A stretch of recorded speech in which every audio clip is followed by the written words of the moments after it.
Well, it was. Okay. Well, I'm showing this because I had done this some time ago, but this is a new version. This is the new version for the Puff and Chuff.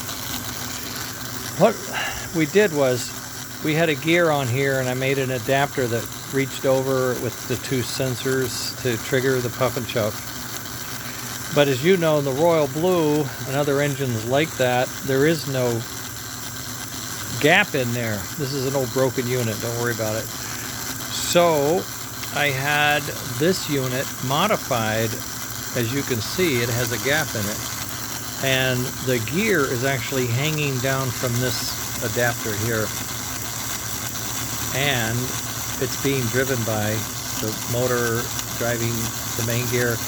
And it's sitting on top of the worm gear, and it's being driven so that this engine with this modification could have Puff and Chuff, just like we saw with the Royal Blue Mule from Leon. So this is sort of like, for me, it's kind of a cool thing, and could be interesting to those of you that have the reverse and boiler. You get rid of the reverse and boiler, mill a little slot in there, set that gear down, and we can put Puff and Chuff, smoke, sound, everything else inside your engine.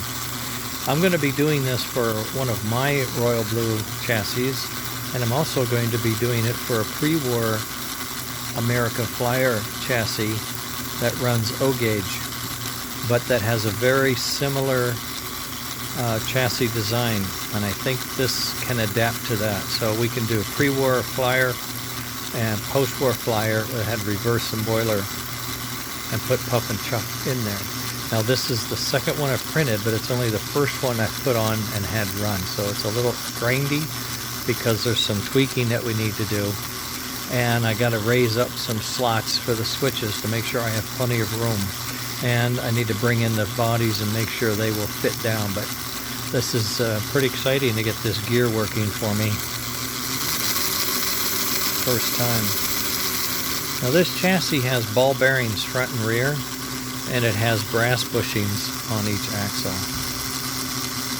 So it's supposed to be a pretty smooth runner, but as you can see, it's got some lumps, and we'll be going over it. I may have to build another one myself and see how that works out. But this is a step, and this was a tender I just had laying around. I thought I'd bring it in and give it a shot, and I don't know what it was for or who it was for, but it obviously works. 6 wheels and everything, so I'm golden. It's pretty shabby printed, poorly done, but it does have 6 wheels and pickup, so works good for this demonstration.